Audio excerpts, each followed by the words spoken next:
When I was 5 months pregnant, I suddenly heard my daughter's thoughts. Mom, my sister is squeezing my umbilical cord with her hand just to survive. It hurts so much. Believing my older daughter, I ate voraciously, took excessive supplements, and even asked the doctor if there was any medicine to stunt my younger daughter's growth.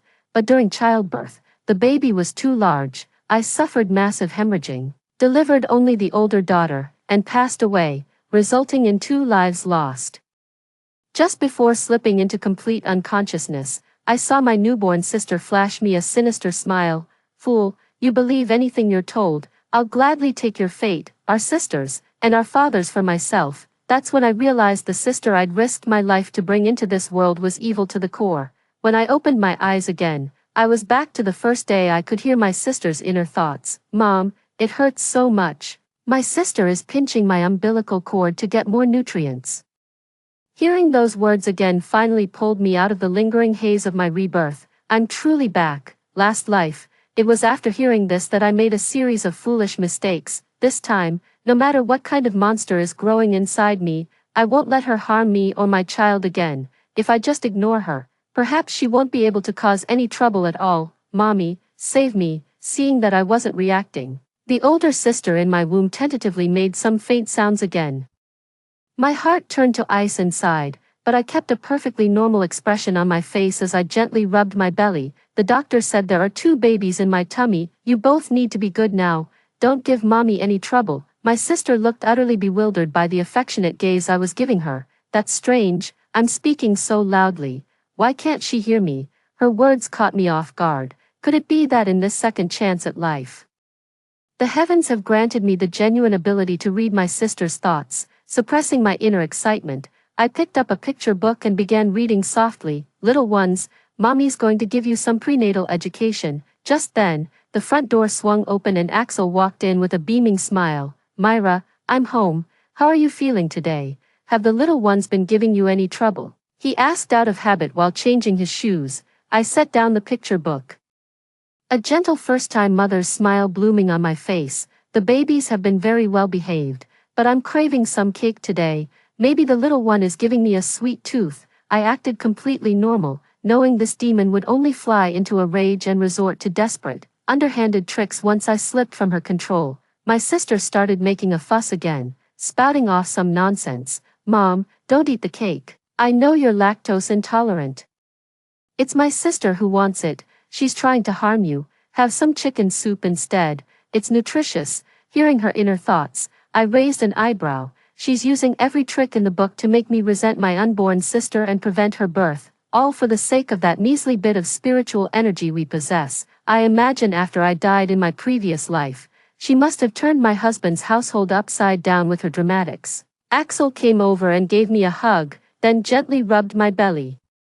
All right, it's just cake. I'll go get it for you right now. My eyes lit up with an idea as I tugged Axel's hand and pleaded with him in a coquettish tone. But now I don't feel like cake anymore. I want the chicken soup you make with your own hands.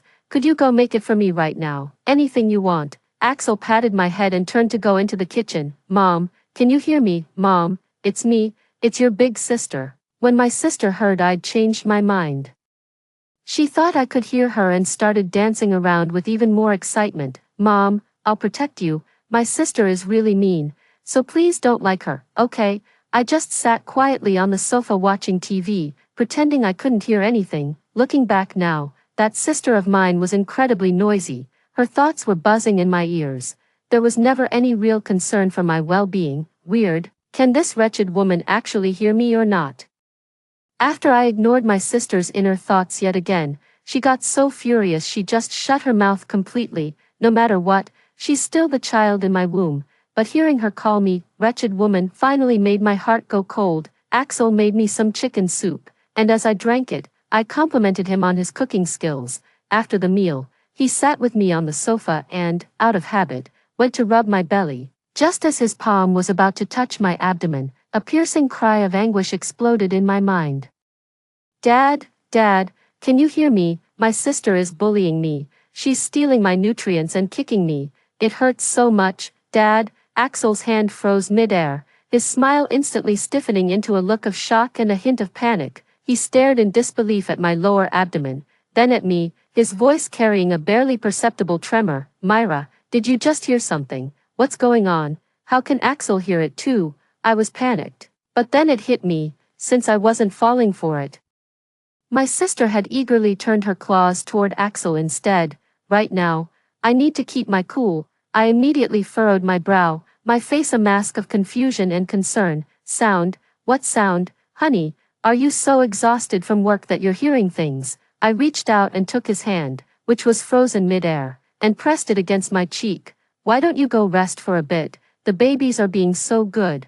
They won't give me any trouble. Axel looked at me with a bewildered and uncertain gaze. Taking in my completely clueless expression, I saw him part his lips as if he wanted to say something, but in the end, he remained silent. Under my concerned gaze, Axel just shook his head and gave a strained smile. Maybe you're right, the project has been quite stressful lately. I led him to rest, then placed a hand on my stomach while pondering how to stop my sister's wicked schemes. But fate had other plans. That very night, while I was sound asleep, my sister began her performance. Daddy, save me, my sister wants to keep mommy all to herself. She doesn't want me to be born. Why can't mommy hear me? Daddy, you're the only one who can protect me now. I was jolted awake by the sound, only to see Axel tossing and turning beside me in the moonlight, his breathing heavy and labored. I knew it, he fell for it after all. The next morning, Axel looked at my belly with a deeply conflicted expression. I covered my stomach, letting a timely look of unease show on my face. Darling, why are you looking at me like that? Did something happen to the children? Axel froze for a moment, then stammered out a reply. Yes, the baby has started absorbing my hands and feet. Mom, Dad, I'm so scared. My sister continued to badmouth the baby without holding back. I just held my belly and looked at Axel with an understanding expression.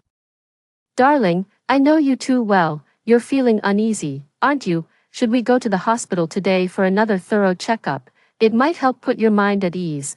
This is the first step of the plan, with the most authoritative medical proof. No matter how eloquently my sister argues, a lie will always remain a lie. Axel, already unsettled by that eerie sound, agreed to my proposal almost without a second thought. When he looked at me, there was a hint of guilt in his eyes. Myra, don't blame me. This is my first time being a father, and my concern just got the better of me. At the hospital, Axel accompanied me for the most comprehensive examination. The doctor looked at the ultrasound and told me with a smile, rest assured, both embryos are developing beautifully with strong heartbeats. On the screen, two tiny forms nestled peacefully together. Axel stared intently at the screen, pressing further with lingering concern. Doctor, are both babies fully formed in their limbs? Is there any chance of underdevelopment? Before the doctor could respond, I furrowed my brow. Axel, what do you mean by that? Are you suggesting I'm carrying children with congenital disabilities? No, Myra, I'm just worried. Seeing how upset I was, Axel softened his tone to comfort me. The doctor spoke up at that moment. Don't worry, all the children are perfectly healthy. I sneered inwardly while clinging to Axel's arm with feigned dependence. Darling, I told you you were overthinking it. Just as I started to relax after returning home, my sister seemed to realize how today's events had put her at a disadvantage. Daddy, I'm so hungry. My little sister stole all my nutrients. Can we make sure mommy eats more? Axel was taken aback, but still instructed the nanny with lingering skepticism to prepare an exceptionally lavish dinner. He picked up a greasy pig's trotter with his chopsticks and placed it in my bowl. Myra, you should eat more for the baby's sake. You're far too thin. As I stared at the glistening, oily meat, my stomach churned violently. In my past life, I had forced myself to eat like this until I became overnourished, which led to fetal macrosomia and a difficult labor. But I didn't refuse. I just gave Axel a touched smile, then lowered my head and forced myself to swallow. Sure enough, after just a few bites, intense morning sickness hit me. I rushed to the bathroom, vomiting violently until I was dizzy, with tears streaming down my face. Axel, who had followed me in, saw my pale and weak state and couldn't bear to watch. He gently patted my back to help me catch my breath. Honey, I really can't handle such greasy food. Didn't the doctor say the babies are perfectly healthy? Axel watched my disheveled state, a flicker of conflict appearing in his eyes for the first time. At night, I lay with my back to Axel, feeling the restless stirrings of the discontent child in my womb. Her inner voice was no longer feigning fragility, but carried a sharp, frantic edge of desperation. "Mom, why won't you listen to me? Why aren't you eating?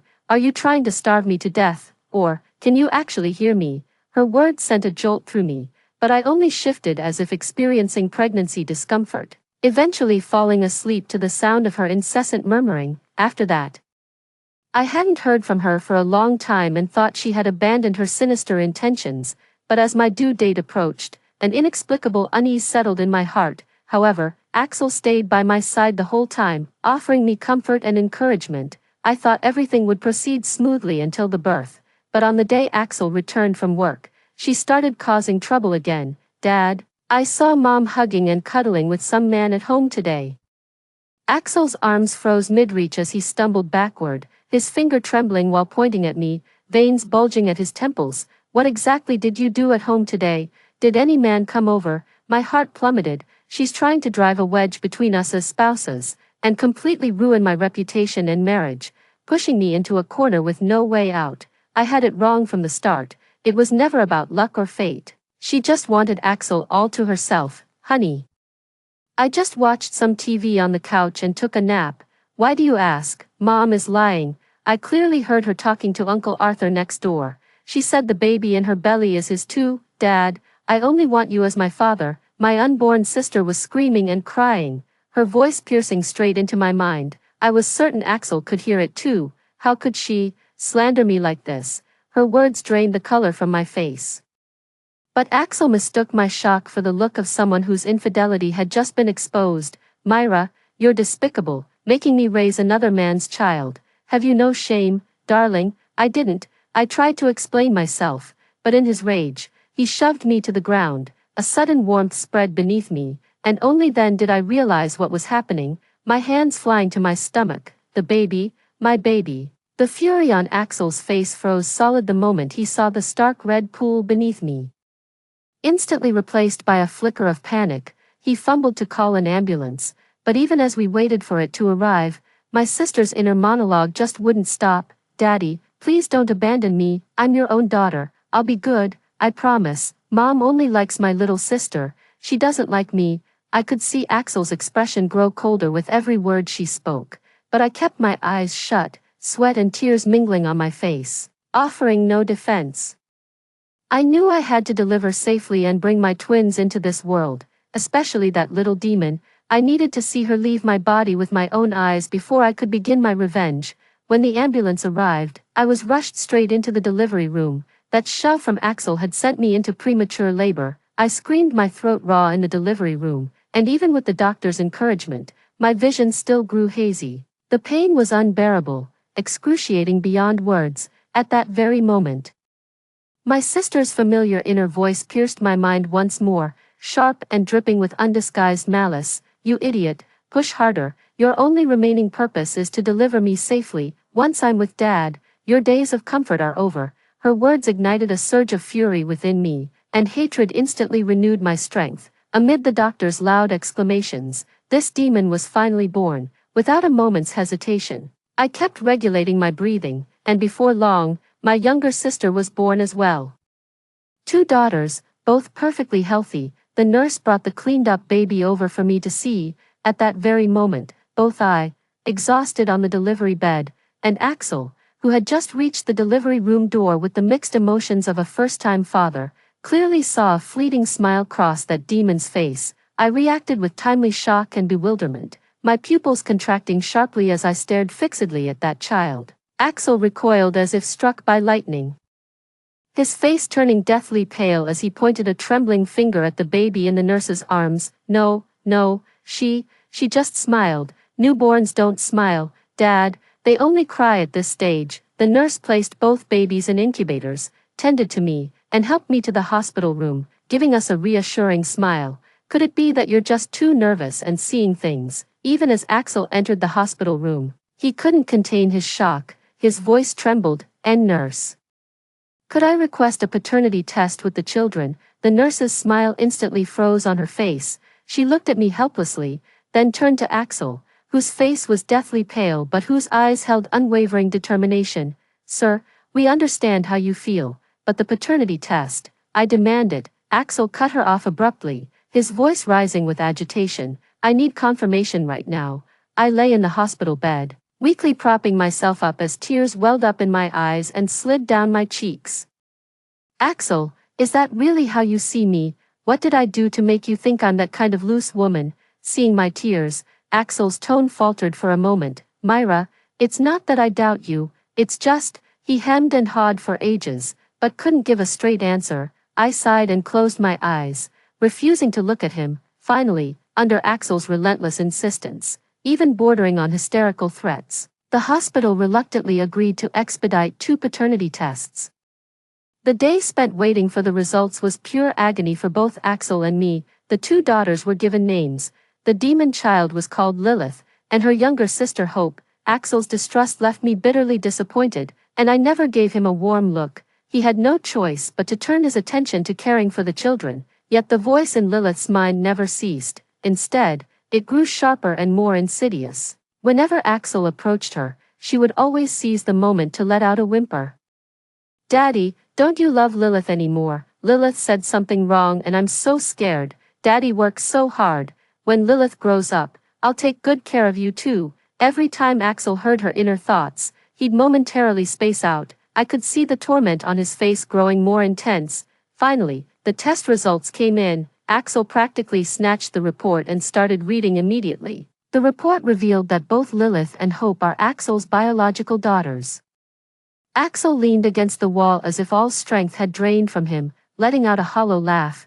The laughter startled the 2 children awake, and they both burst into tears. He then turned to me and took my hand. Myra, I never meant to doubt you.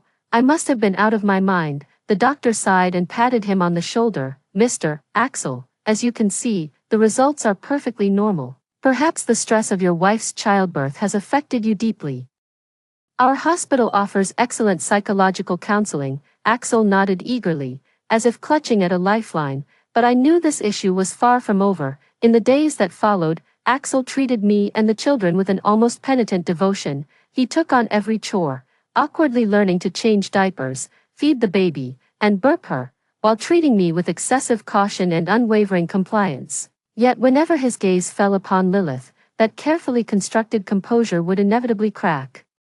Lilith's inner voice never faded. In fact, it grew even more intense. It wasn't until we were discharged and back home, after Axel hired 2 maternity nurses, that he finally breathed a genuine sigh of relief. To prevent the nurses from secretly mistreating the baby and to uncover Lilith's next scheme, I discreetly installed cameras in every corner of the room without telling anyone. Sure enough, within days, Lilith's cries echoed through the house. When Axel and I rushed to check on her, we discovered faint bruises on her arm. Daddy, my little sister scratched me on purpose. Does she not like me? She tearfully complained to Axel. Axel froze as he picked up her hand, then turned to scold the nanny for not watching the children properly. After I examined her injury, I signaled for the nanny to take both children aside to apply medication. After I had handled everything, I showed Axel the camera I had installed earlier. When he saw Lilith pinching herself, his face instantly turned pale, and he quickly grabbed my hand tightly. She's a devil, a devil. The words finally tumbled out, as he whispered incoherently about the strange occurrences since my pregnancy. He broke down again, burying his face in his hands with ragged sobs. I reached out and held him, feeling tears well up in my own eyes. I know, I've heard everything. Axel's pupils contracted sharply. His hand snapped back to grip my wrist with bone-crushing force. You could hear it all along. Then why? Because I've died once before, Axel. My tears fell even harder as brutal scenes from my past life flashed before my eyes. Between sobs, I told Axel everything about my previous life, finally breaking down into uncontrollable weeping. I never imagined she'd make you hear it too in this life. I was too scared to tell you. I'd been pretending not to hear anything all this time because I was afraid you'd think I'd lost my mind. Axel reached out and pulled my trembling form tightly into his embrace. This is all my fault. I shouldn't have believed her. I almost made you go into early labor. We held each other like that, weeping together for a long time. When Axel had calmed down somewhat, he tenderly wiped away my tears. It's all right. You're safe now. Hope is safe, and I will protect you both. That monster that's taken over our daughter's body, whatever it is, Won't lay a finger on either of you again." Just then, the maternity nurse gently knocked on the door. "Sir, ma'am, were you aware that your elder daughter has a birthmark?" Axel and I quickly wiped away our tears, rubbed our eyes, and opened the door. The maternity nurse wiped her hands and handed us the phone. "While applying ointment to your sister just now, I noticed a strange red butterfly pattern on the back of her neck. I took a photo of it. Is it a birthmark?" Axel took the phone, and after just one glance, his eyes widened in an instant. Oh my," noticing the strange expression on the postpartum doula's face, I quickly handed her phone back and explained, "Sorry about that. He probably feels incompetent for not noticing the baby's birthmark after caring for her all this time." The doula smiled with understanding. "Since everything's fine, I'll go check on the baby again. Oh, by the way, could you send me a copy of this photo?" After I kept nudging him with my elbow, Axel finally came to his senses and hastily asked. The maternity nurse then sent the photo to our phones. Axel pulled me into the study and started rummaging through things. I was completely baffled, not even knowing what he was looking for. Finally, he dug out a classmate yearbook from a box and eagerly flipped it open.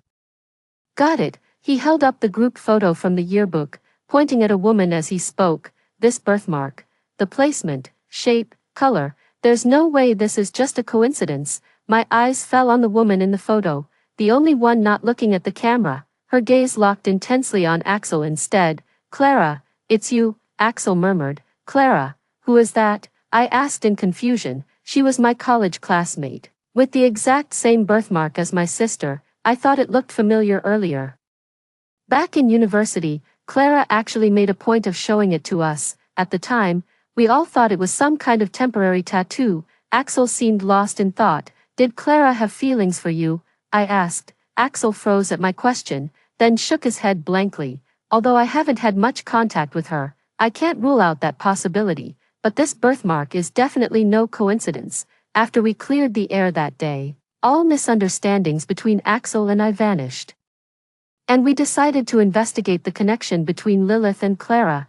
I sat to the side, watching as Axel's computer screen displayed Clara's resume and traces of her social media presence. The woman on the screen wore a sinister smile that instantly reminded me of Lilith. Axel had to pull every string and exhaust all his resources just to uncover that Clara had abruptly resigned from a promising company right after our wedding. When pressed about her reasons for leaving, she only gave vague excuses about personal issues.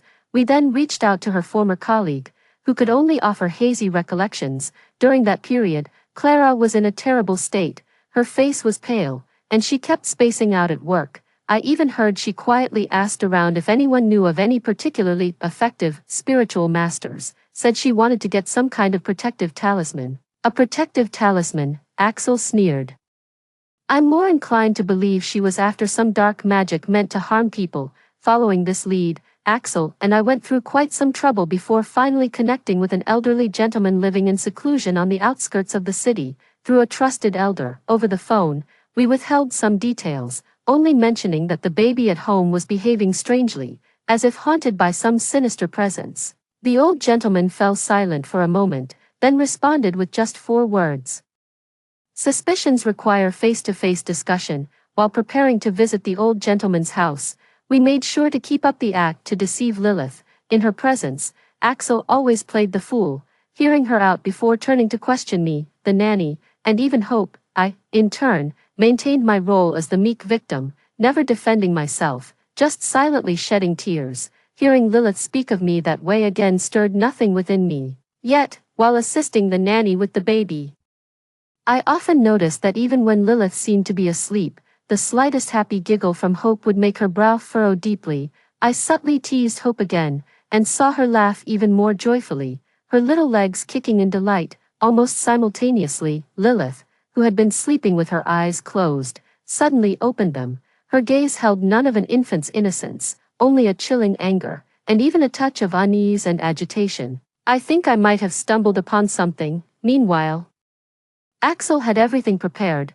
We quietly left home one early morning and drove to the old master's residence. After hearing our more detailed account, the old master pondered for a long while, then asked for the children's birth details and a photo of Clara. He performed intricate calculations with his fingers, his brow furrowing deeper until he finally looked up at us slowly. Sir, Madam Myra, if my deductions are correct, your eldest daughter appears to have fallen victim to a profoundly sinister forbidden art. Axel and I exchanged a glance, holding our breath. This is an exceptionally vicious technique where the caster forcibly merges their own soul with an unborn fetus, essentially hijacking the body. Through this connection, they can influence the parent's emotions, which explains what you've been calling auditory hallucinations. Perhaps it's the bond between sisters.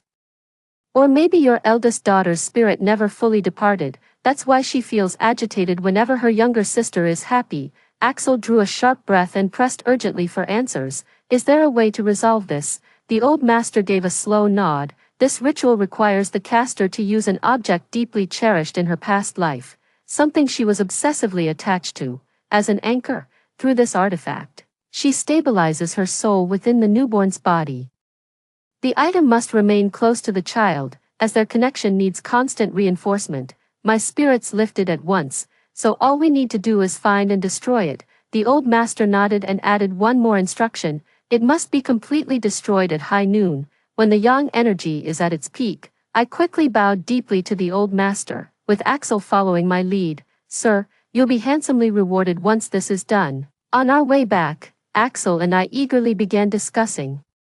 What could Clara's most treasured possession be? Jewelry, letters, or some small object with special meaning? I furrowed my brow, looking at Axel. If Clara's obsession is with you, could it be something you gave her? Axel thought for a moment and shook his head. Clara and I barely crossed paths, and I never gave her any gifts. I just invited some distant college acquaintances to the wedding out of courtesy. I gave his hand a gentle squeeze, whatever it is, to serve as a medium. It must meet these two conditions, and it's definitely somewhere in the house. We can't search openly. I'll tip our hand. Axel immediately caught my drift. Then let's have her lead us right to it. I repeated his words under my breath, instantly grasping his plan. What can I do to help? From that day on, Axel became a devoted father, caring for the child around the clock. Clara's inner turmoil gradually softened thanks to Axel's gentle care. That day, I casually asked Axel in her presence. Honey, your study is full of old stuff. Let's clear it out and turn it into a playroom for the kids. Axel frowned and was about to nod when Clara's inner thought startled him. No, you can't. Lilith let out a piercing scream, but then she trailed off as if she had noticed something. How could we possibly throw away Dad's memories? The study is filled with them. Axel and I exchanged a glance. The problem clearly lay with Axel's old belongings. Pretending to be startled by Clara's inner thoughts, Axel placed her directly in the crib and said to me, I need to think about it. I threw a box onto the living room floor in frustration and pointed an accusing finger at Axel. Why are you keeping all this junk? Is it filled with memories of you and some other woman? Axel froze at my outburst, scratching his head as he stammered out a reply. I took a quick glance at Clara and, seeing she didn't have much of a reaction, gave Axel a knowing look. No, let's just get it sorted out today. While the kids were still in their cribs, we quickly packed up several large boxes. When we realized Clara wasn't asleep and was even paying attention to what we were doing, we knew our gamble had paid off. Axel crouched down and started rummaging through the cardboard box. Just some old books, a few photo albums, and things like that.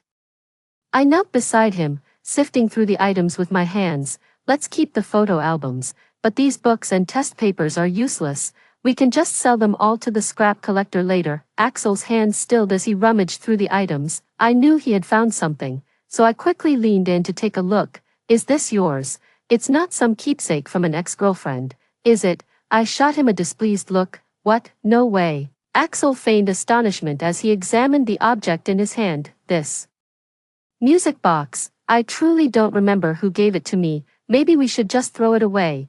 As these words were spoken, Axel and I simultaneously turned our gaze toward the child housing Clara's soul. Her small body began thrashing violently, face flushed crimson, with waves of increasingly hysterical sobs tearing through her. Axel and I exchanged a knowing look, and he immediately stepped forward to comfort Clara with a hug. There, why the sudden tears? Are you hungry, Myra? Just leave the things for now. It's getting late, and the children are more important. I agreed, but quietly tucked the music box away. Time waits for no one, and if we don't act soon, Who knows what terrible things Clara might do? After consulting the old gentleman over the phone, we decided to smash the music box to pieces in front of her while the children were taking their afternoon nap, then burn it until nothing remained. The room was meticulously arranged according to the old gentleman's instructions.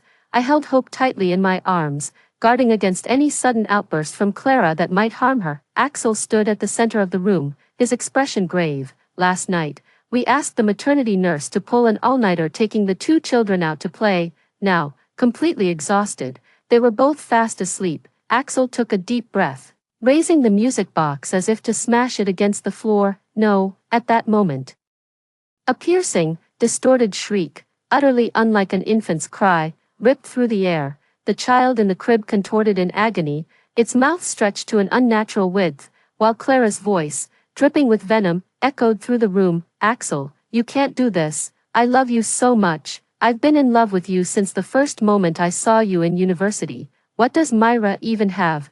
What makes her better than me? I endured this frail body and became your daughter just so I could be with you forever. Why are you treating me like this? She screamed hysterically, even separating herself from her own body, until all we could see was a swirling mass of dark energy. Look at me, Axel. I'm the only one who truly loves you. Put down that box. Let's be together forever, please. His words sent chills down my spine, and I instinctively held Hope tighter in my arms. Axel's expression remained unchanged, his eyes showing no hesitation, only profound disgust. Your love makes me utterly sick. Without a moment's hesitation, he placed the music box into a pre-prepared metal bucket and smashed it to pieces with a hammer. The delicate wooden box shattered into pieces instantly. Clara let out an unwilling cry, but as Axel lit a match, her form quickly faded and dissolved into the midday sunlight. Only after witnessing this scene did I finally breathe a sigh of relief. The earlier confrontation had been so intense that my entire body was tense, drenched in cold sweat. Axel hurried over to hold me, and we both turned to look at the crib once more. Lilith lay limp on the bed, her eyes shut tight and face pale as chalk. Her chest rose and fell with shallow breaths, as if she'd simply fallen asleep. Just an ordinary infant now, no different from her sister. Leaning against Axel's chest with Hope in my arms, I could hear our heartbeats thundering in sync.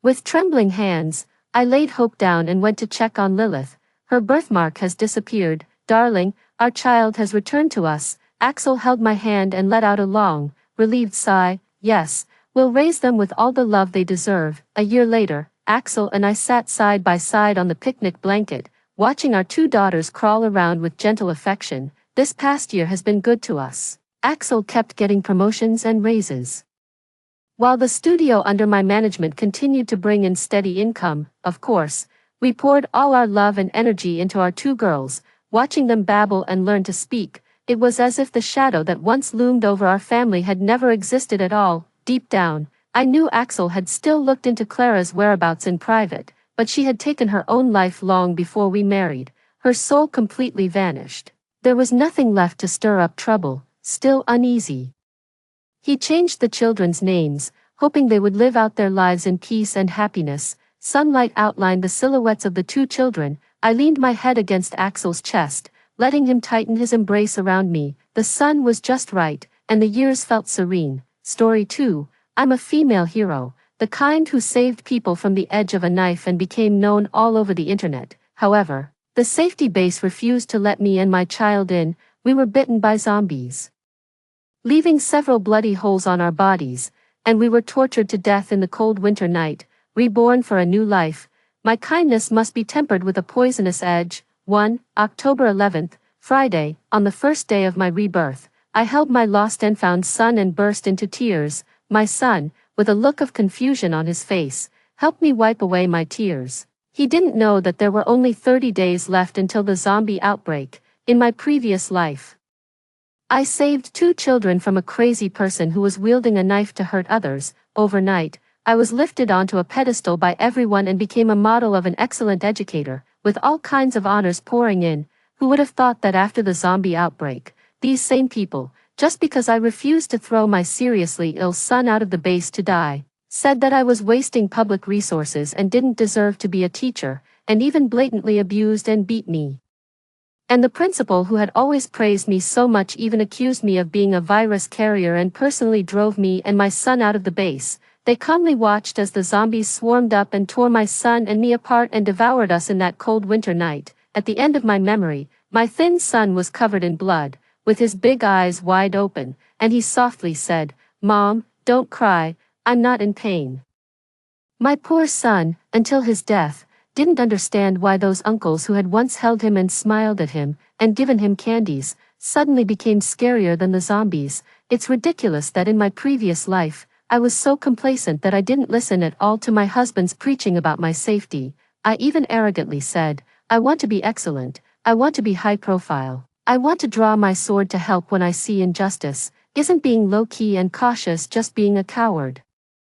Don't make excuses for your incompetence and cowardice. The sound of my husband slamming the door in anger was very loud, and the slap of reality was also very harsh. Admitting my mistake is the first thing I need to do in my rebirth. In my previous life, he was so angry that he rushed back to his unit in the neighboring city overnight, and I, alone, drank 2 bottles of Jiangxiabai. In that life, we never had a good conversation again. I quickly let go of my son and sent an Instagram message.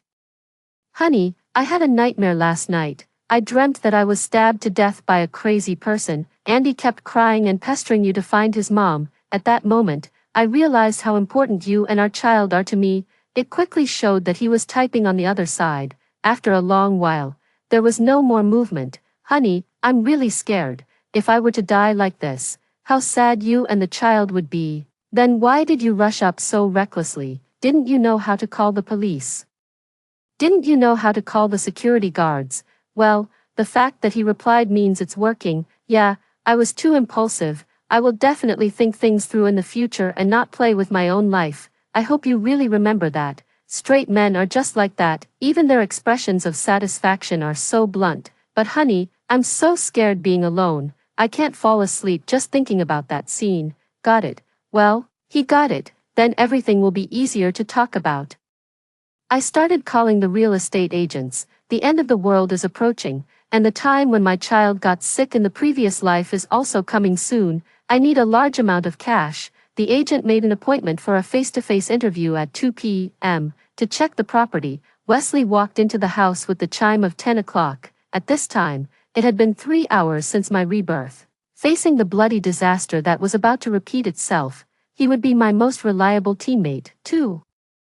The sound of the door opening came, and my husband Wesley came back with a cold face. He hung up his suit and walked towards the kitchen. That was the customized work uniform of his bank. It was dark blue, made of woolen fabric, warm and slightly rough. It was the most familiar touch to me. My eyes welled up with tears, and my words poured out like a faucet out of control. "Honey, I'm so glad to have you." Wesley was taken aback for a moment. He wiped the water droplets splashed on his forehead with his sleeve rolled up to his elbow and looked at me in disbelief. That's right, we had been living an ordinary life for 7 years of marriage. It seemed that we had never expressed ourselves so explicitly before. "You don't have to be afraid, I'm here." After he said it seriously, he continued to stir the reddish-brown ginger soup with perilla in his hand. This was a panacea from his hometown. It could be drunk during the confinement period.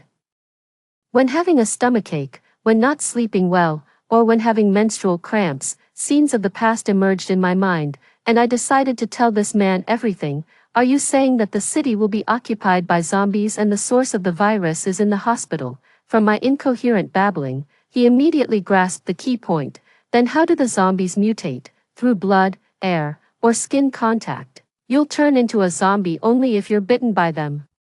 So it should be transmitted through blood." I wasn't bitten at all at that time, but the principal insisted that I was carrying the virus and wouldn't let me enter the school. I even had a blood test. When talking about the things in my previous life, I was still a bit indignant. "Then we should prepare thick and protective suits, stock up on supplies, and then look for a suitable shelter." Wesley made the final decision. "Aren't you suspicious that I was infected by that crazy person and talking nonsense?" The trust came so easily that I couldn't believe it myself. Silly, would a woman who dares to rush up and fight against the gangster be driven crazy by fear? Wesley looked at me and smiled indulgently. Besides, it's not something new for people to be controlled by a virus and lose their reason and physical sensation. he said thoughtfully and added half a bowl of ginger soup with perilla for me. I made an appointment with the agent in the afternoon. Let's sell this house first. If we can survive until the day when the zombies are eliminated, I'll resign and go to Jinghai with you for development. Selling the house is too slow, let's go for a mortgage loan directly. That's right, he works in a bank and has many acquaintances in Kuan City. Going through the procedures will definitely be much faster. And Andy, in the previous life, he developed myocarditis due to a cold. And finally had kidney failure and heart failure. The doctor asked me to give up the treatment. We have to bring him by our side quickly and take good care of him. In that case, let's take refuge at your grandmother's house. The countryside is vast with a sparse population, and vegetables are relatively easy to obtain. Andy won't be troubled by getting sick due to an unfamiliar environment either. Wesley made the final decision, and I raised both hands in favor, strangely enough. If it had been before, if he had made a decision on his own, I would definitely have been secretly annoyed, feeling that he didn't respect my opinion, but this time, I just felt at ease. When signing the loan documents, I took a photo and posted it on my Moments with the caption, "Well, no matter how big the difficulty is, I have to bear it myself and definitely not cause trouble for others." Instantly, there were a lot of likes, inquiries, expressions of concern, and people just watching the fun under the post. Within 10 minutes, the principal's call came in. "Teacher Lily, if you have any difficulties, you should tell the organization, and we'll find a way to solve them together." You didn't say that when I asked for leave because my son was sick in my previous life. Teacher Lily, you are now an advanced model, and all major media are promoting you. It's not in line with the positive image of a role model for you to ask for leave for personal matters at this time. Thank you, Principal, for your concern. I will definitely seek help from the organization if I encounter problems that I can't solve. After expressing my loyalty in a pretentious way, I was actually disgusted by myself and got goosebumps all over my body. There was no way. In my previous life, when I asked for leave despite the opposition, the leader was very dissatisfied with me, and the media with a keen sense of smell immediately started digging up my negative news. They dug from my sick leave during pregnancy to the fact that I came from a reconstituted family and had a bad relationship with my stepfather. Some people said that I didn't have good private morals and didn't deserve to be a teacher. Others thought that being a teacher was just a job. And it was already not easy to perform well at work. It also triggered a discussion about the influence of the original family. I became popular on the internet in a negative way. As a result, when the zombie outbreak occurred, they actually said that I was a virus carrier and couldn't enter the safety base where the students were. My son and I had to wander on the streets where the zombies were gradually running amok. Now that I have the opportunity to start over, I naturally have to remove these hidden dangers one by one. 3. The loan won't arrive until Monday, so we decided to start taking action first. First, I called my grandpa and grandma and asked them to find the construction team with the best local reputation and contact me directly via Instagram. At the same time, we started stockpiling medicines and, by the way, creating momentum for my long-term leave of absence. In my previous life, I just took a 2-week rest and then went back to work with A. They hypocritically asked why I didn't take a few more days off. When my child was sick, I was too stupid to ask for leave on the grounds of the recurrence of my old injury. Now I have to make good use of this legitimate excuse. Wesley bought a wheelchair that could be controlled via Bluetooth, contacted his acquaintance in the hospital, and grandly sent me back to the hospital. I leaned back in the wheelchair, my lips white from biting, looking extremely painful. I was a heroic teacher whom the leader had specifically given instructions about and who had also been on TV. What else could the doctor do except conduct more precise examinations and provide more careful treatment? I don't know how Wesley communicated with his acquaintance. Soon, several groups of nurses brought various kinds of medicines. There were all kinds of antibiotics, external medicines, painkillers, bandages, gauze, alcohol, iodine, as well as protein powder, compound vitamins, calcium tablets, and so on. There was a whole bunch of them. Wesley even took out several vials of serum from his pocket. I really had to admire him. With the prescription, it was convenient now. We placed orders on Tmall according to the list. It wasn't much, just stocked up 100 times the normal dosage of each item. We also added some Baiyao, Yunnan Baiyao, plasters, and traditional Chinese patent medicines. in the excitement of buying. We also ordered a lot of dried Chinese herbal medicines like Plantago asiatica, Oldenlandia diffusa, Isatis indigotica root, Lobelia chinensis, and dandelion in the specialty store. When I was growing up at my grandmother's house, when I had a cold, headache, or boils due to excessive internal heat, my grandmother would always boil these things into water, either for drinking or for external use. They were easy to obtain and didn't cost any money. Even so, I didn't forget to build my personal image. No matter what I encounter, I will be strong. With pictures of various medicines attached, my moments immediately became very lively. Leo, the reporter who had interviewed me before, asked about my situation. I first openly said that the wound was still very painful, and then vaguely said that the hospital couldn't figure out what was wrong either. So I went around looking for famous doctors myself and buying all kinds of medicines. I was really worried if there were any other hidden diseases. Soon, I saw that he published an article, "Why Does a Hero Bleed and Weep?" The article was a bit superficial. It just rehashed the previous article that commended me, and then focused on stating that I still hadn't recovered from my injury and couldn't get effective treatment now. At the end of the article, he posed a question. Why is it that a hero who saved 2 children from the edge of a knife gets no help when encountering difficulties? Has the praise for heroes in this society really become so superficial? The pictures were quite good. There were pictures of my injury at that time, my honorary certificates of commendation, and finally, that large pile of various medicines. As soon as the article was published, the click-through rate was actually quite high. The first to respond was the Education Bureau of Kuan City. The deputy director in charge of personnel led several people carrying cameras and brought a large bouquet of flowers and an envelope. There was 10,000 yuan in the envelope, but that wasn't the point. The point was that he asked me to go to the military hospital in the city to see my injury, saying that he had already coordinated with the hospital and all the expenses would be fully reimbursed. I was really happy about this. In my previous life, my child's illness came on so suddenly that I didn't have a chance to take him to find a better doctor. This time, the leader personally gave me the key to a better treatment, and my child will definitely be fine. Under the flashlights, the leader held my hand and said kindly and sincerely, "Teacher Lily, you are our hero and a practitioner of excellent teacher ethics. You must relax and take good care of your body. The organization will always be your strongest backing."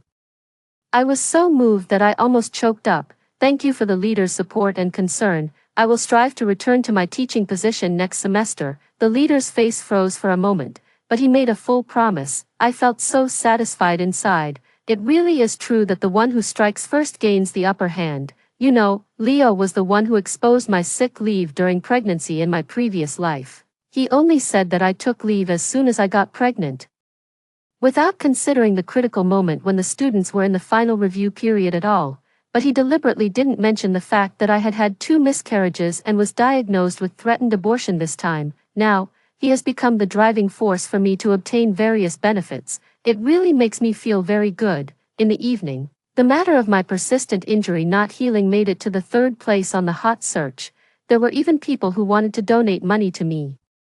What a joke. Revenge is okay, but fraud is out of the question. After I refused and thanked them one by one, the number of my Weibo followers actually increased to 370,000. Taking this opportunity, I published a long article. I talked about the current situation in recent years, the hardships of people's livelihood, and then my injury. Using all the rhetorical skills of a Chinese teacher, I pointed my suspicion at the possible infection of a new virus.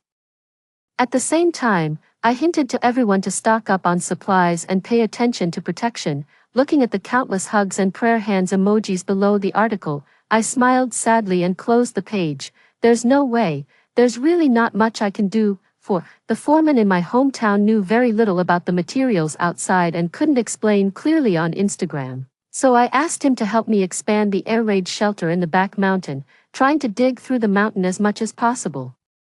But the exit should be hidden. That small mountain was my grandpa's own vegetable field, and the air raid shelter was a remnant of the war in the past. I had gone in and played around there a lot when I was a child. It was more than 20 square meters, and it was no problem to accommodate a family of 5. But if we were to prepare for a long-term war, the space must be expanded, and it also needed to be divided into different areas. The foreman was a bit hesitant.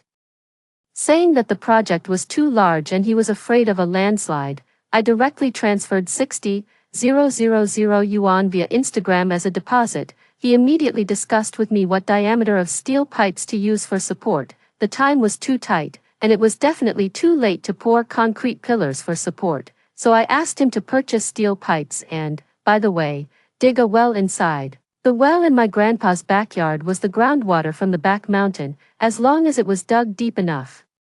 There would definitely be no problem in having access to well water in the air raid shelter. The problem was that my grandpa soon sent a video call, asking me why I was digging the mountain and how much money I was wasting. I quickly deceived him, saying that I was collaborating with others to grow a kind of high-end edible mushroom, which had to be done in an environment without sunlight and with sufficient water sources. By the way, you must tell Grandma to never reveal this to the outside. Otherwise, if everyone knows about this good opportunity to make money, we won't be able to earn any money. Grandpa immediately shut his mouth tightly to show his determination to keep the secret. He also said that he would take care of the project and ensure that no one would know. By the way, don't we have a cellar under the utility room? Do you think you can grow that mushroom there? My eyes lit up, and I quickly praised the old man's wisdom. After receiving my instruction to appropriately expand the cellar, the old man, like a child who had been praised, hung up the phone full of enthusiasm. Wesley came back from outside carrying a large backpack, his back straight and a hint of excitement in his expression. What good things did you get? Let me have a look. In this life, I decided to be a good admirer to make him feel more present in the family. As soon as I unzipped the backpack, I was so shocked that I took 2 steps back. My legs went weak, and I plopped down on the ground. The backpack was full of knives. There were long and slender ones, wide and thick ones, and those with triangular tips. There were also some daggers the size of fruit knives mixed in, and that was the only type of knife I could name. When I emptied the bag onto the ground, more than a dozen pairs of scissors slid out. The small ones were like the kind Grandma used to cut embroidery threads, and the large ones were a bit like the ones used for pruning branches in an orchard, looking very professional. These days, it's too difficult to get a gun, and it's also very eye-catching. It's better to prepare some cold weapons. You can pick a suitable one. I picked up a small dagger and posed like in the TV. He smiled silently, wrapped his arms around me from behind, and twirled the dagger in my wrist. I wanted to flirt with this mysterious man, but the cold glint of the knives on the ground was really terrifying. Forget it, there will be plenty of time in the future. I'll slowly uncover your true self. He put away the knives and then started making a list of supplies. When I took a look, it was pretty much the same as what I had in mind. It included several major categories such as food, medicine, warm clothing items, power supply equipment, and fuel. Do we need to purchase these in Kuan City? Isn't it too troublesome to transport them back to our hometown? For the power supply equipment and fuel, we'll buy some here first, and then buy the rest when we go back to our hometown. This can avoid attracting the attention of those with ulterior motives. I'll go back to my unit tomorrow to ask for leave, and I can just buy some supplies in Jinghai as well. Then what reason are you going to give for taking a long leave? There's still a month until the zombie outbreak. I'll apply for a family visit leave and just say that my wife misses me. This statement was a bit improper, and it made my face heat up when I heard it.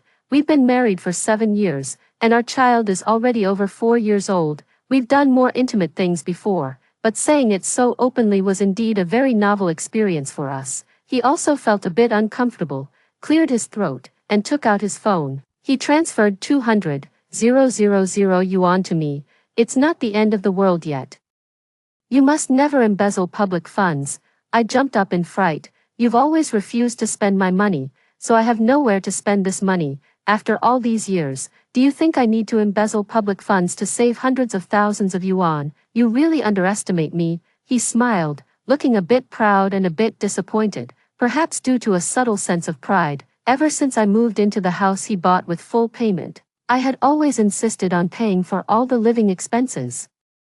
My biological mother remarried, and my stepfather was unreliable. It seemed that only in this way could I stand up straight. Since I intended to tie myself to this man like a battleship that could withstand storms, I naturally wouldn't foolishly push him away anymore. I decisively kissed him on the face and said, "Thank you, honey." He was taken aback for a moment, and a suspicious blush appeared on his face. He transferred another 100,000 yuan, damn. It turns out that making money by being charming is so easy. Just as I was considering whether to kiss him again, he quickly explained, I only have 200,000 yuan left, and I still need to use it to buy power supply equipment. Well, the straight man declined my affectionate gesture. Then let's get down to business. Before it was 5 o'clock, I first redeemed all the funds and stocks, which amounted to more than 200,000 yuan in total. Then I enabled large amount payment on Instagram and upgraded the Alipay's password-free quick payment. After more than 10 years of saving money painstakingly, now I'm ready to spend it. I'm really looking forward to it. The 2 days of the weekend were dedicated to the power supply equipment.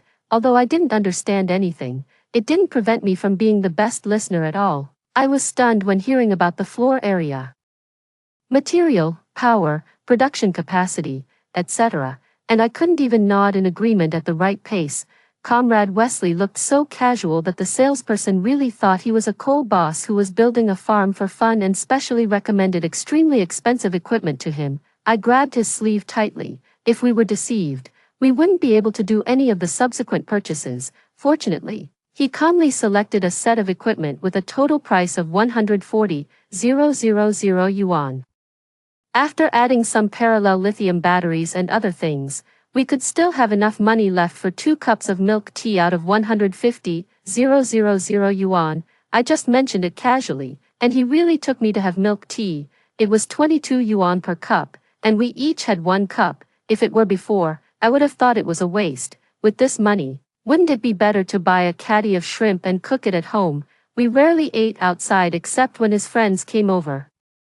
After I insisted on working in Kuan City and didn't want to become his subordinate, the number of times we went out to eat alone was even fewer. Thinking of the child in our hometown and the hands that pushed me and the child away from danger, I lowered my head and took a big sip of milk tea.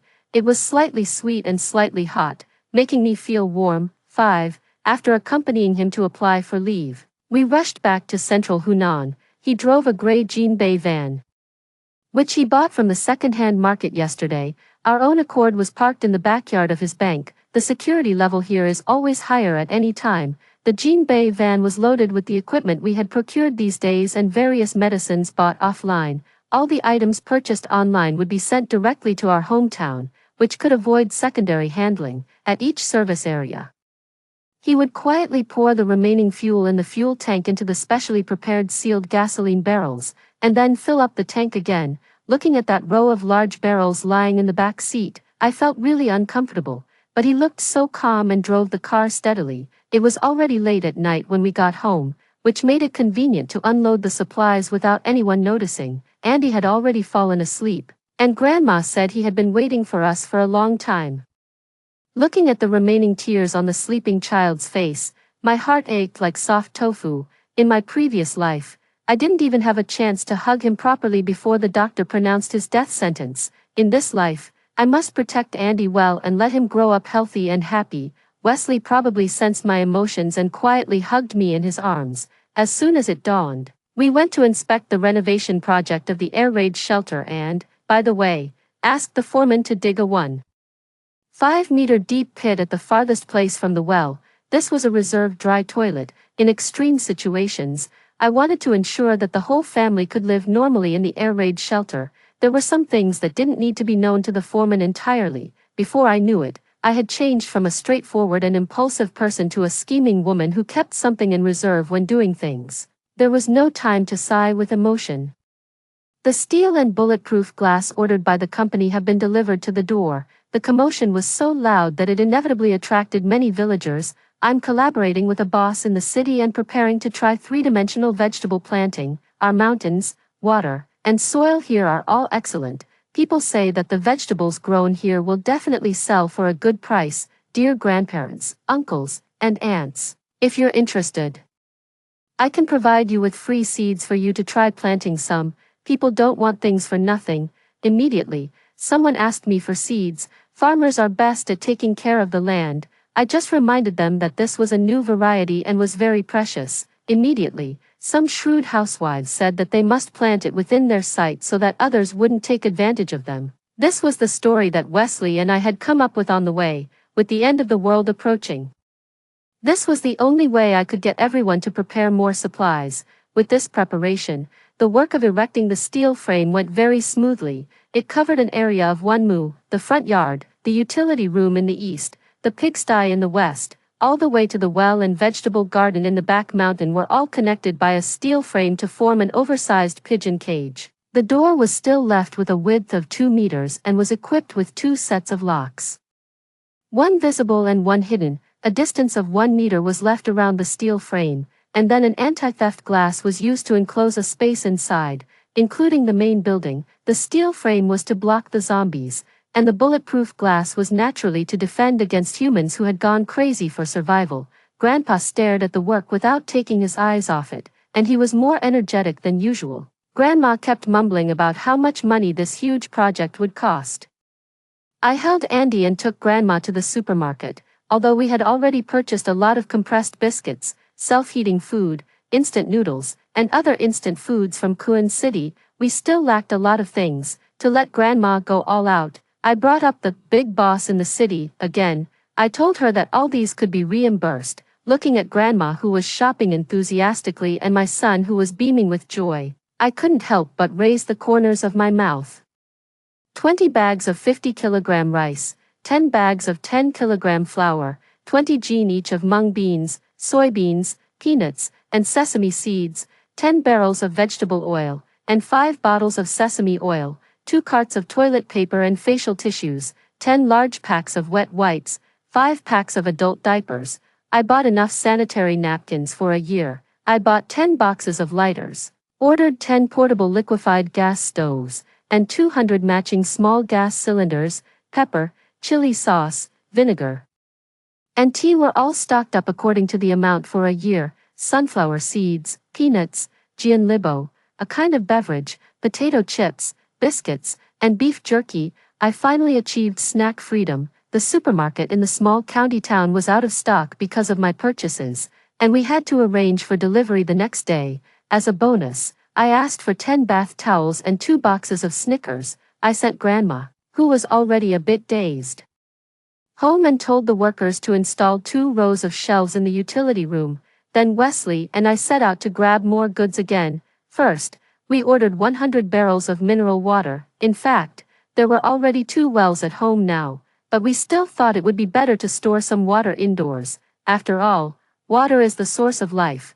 Then we ordered 5 large freezers and filled them with pork, beef, chicken, and fish. Well, we stocked up on fatty beef slices, streaky pork slices, and hot pot balls. We also didn't miss out on the spicy seasoning and tomato soup base. The indulgence in Wesley's eyes was too obvious, so I had to hand him 5 bottles of beer, showing my flattery explicitly. It's really enjoyable to spend money freely. Passing by the kitchenware section, I bought 2 small-mouthed and big-bellied soup pots, 10 straw cups, and a lot of disposable cups and bowls and chopsticks. Laundry powder, body wash, and other things just filled the gaps in the shopping cart. By the time we went to the wholesale market and got the warm down quilts, down jackets, and electric blankets for the elderly, another day had passed. Not wanting to expose our location too early, Wesley gave the driver 2 packs of cigarettes and drove the car to the backyard himself. We made an appointment to pick up the remaining goods the next day. The driver tossed the keys and drove away in our Jean Bay van. Not wanting to disturb the elderly, we took out the small cart and started moving the supplies bit by bit like ants. The weather in October was already quite cool, and the moonlight shone coldly. When we were tired from moving, we would sit down and take a break. We looked at each other and smiled. Silence was more powerful than words. 6. All the supplies were divided into 3 parts. 1 part for the main house, 1 part for the utility room, and 1 part for the air raid shelter. After Wesley's arrangement, all the perishable food was put into the freezer. In the vegetable gardens in front of and behind the house, we planted all kinds of vegetables that were easy to take care of wherever there was space. On this day, I pestered Grandma to take me to the farmer who raised livestock and bought back 40 little chicks and 10 bags of dried corn kernels. His family slaughtered pigs and sold meat every day, so I bought half a rack of pork ribs. The pork raised at home really smelled good. I simply stewed it, adding 2 radishes and a piece of ginger. Then I heated some oil and poured out a bowl of garlic-flavored chili dipping sauce. The whole family, old and young, ate until their cheeks were flushed and they were fully satisfied. After the meal, I turned on the TV for Andy, and the adults sat at the table and started chatting, Grandpa and Grandma. I heard that Country X has developed a more powerful virus and plans to drop it onto our territory by plane. People who are infected with this virus will be like zombies and bite anyone they see. That's why we came back specifically, wanting to accompany you through this difficult time. Why doesn't our government send troops to fight them? Grandma was impatient and shouted loudly. What do you know? During the years when the Japanese caused trouble, they used a lot of strange and evil things to harm us. Wesley nodded seriously. Grandpa is right. The Unit 731 back then was just the tip of the iceberg. In fact, they had many more insidious tricks. Grandpa took a puff of his dry tobacco and exhaled with a bit of pride. Then we should raise more chickens and ducks and plant more vegetables. We must never buy food from the outside. What if the people from Country X poison the food? Grandma's thinking was always simple and straightforward. We still have sweet potatoes and potatoes piled up in the cellar. In that situation, taro can also sustain people's lives. Look, this is the advantage of coming back to our hometown. If it weren't for the tragic scenes I saw in my previous life, I would have thought that I was just playing a manor construction game. Grandpa started looking around for unused seeds. Just on the 3rd day, some villagers leaned against our pigeon cage and chatted while holding their rice bowls. Mandy, has your husband superior said when they plan to deal with Country X, the son of someone in our village really wants to join the army. I mentally rolled my eyes. Needless to say, Grandpa must have attributed all the sources of information to his leader in order to create the perfect son-in-law image of Wesley. Ever since Wesley didn't mind that I didn't have a dowry and was willing to leave Andy in our hometown to be taken care of, Grandpa and Grandma had been extremely satisfied with him. They couldn't wait to praise him to everyone and exaggerate this grandson-in-law into an extremely rare and good boy. Grandpa, their leaders don't dare to disclose such detailed information. This is a major national affair. I put on a serious expression and used all the skills of persuasion I had learned on the podium. However, I think it's better to be prepared. We should stock up on more rice, flour, cooking oil, and common medicines at home, in case the country takes action. We can't hold the government back, right? There was a chorus of agreement from the crowd. They said that the grains in the fields had already been harvested, and they would plant cabbages and scallions along the edge of the yard tomorrow. Inspired by them, Grandma asked me to buy 200 gene each of green beans, pickled mustard tubers, and eggplants, all of which were dried and put into earthenware jars. Even the 2 jars that couldn't bear the weight of the years and had cracks were filled with soil and planted with scallions and coriander. When I bought power banks and drones, I also bought several boxes of picture books and some copybooks for Andy. Looking at the child's excited smiling face, I suddenly realized that the time when the child got sick in the previous life was approaching. 7. October 28th, Tuesday. There are still 14 days until the zombie outbreak, despite my meticulous care. Andy still showed symptoms of fever and cough, perhaps because I had fed him Zayachehu granules for a few days in advance. The child's body temperature could barely be controlled at around 38 degrees Celsius, but it fluctuated repeatedly for 2 consecutive days, and the child lost all his energy. We decided to send the child back to the military hospital in Kuan City. I repeatedly told Grandpa and Grandma not to bring others home to play. And I also installed cameras in every corner of the yard and in each room where the supplies were stored. Speaking of this, I must give special praise to Comrade Wesley. To ensure secrecy, he personally completed all the wiring and installation work. He also took out 2 sets of walkie-talkies, saying that the signal was extremely strong and could penetrate the thick anti-theft door of his bank. His hands-on skills are full marks, and his ability to plan ahead is also full marks. What a treasure of a man. I have always thought that the countryside is a really amazing place.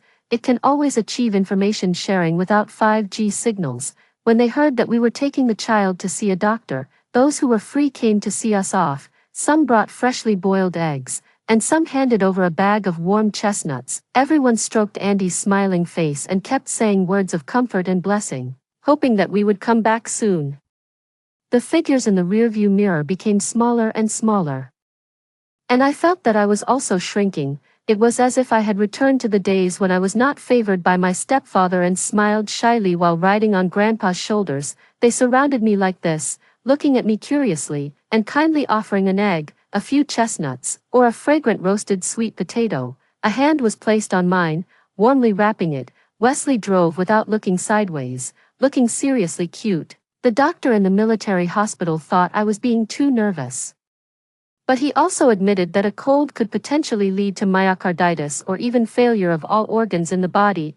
I tried to steer the conversation towards the direction of a virus infection, but he neither agreed nor disagreed. Since the zombie virus in the previous life first broke out in the hospital, I really wanted to find the source and nip it in the bud. Andy stayed in the hospital for a week and underwent all kinds of examinations.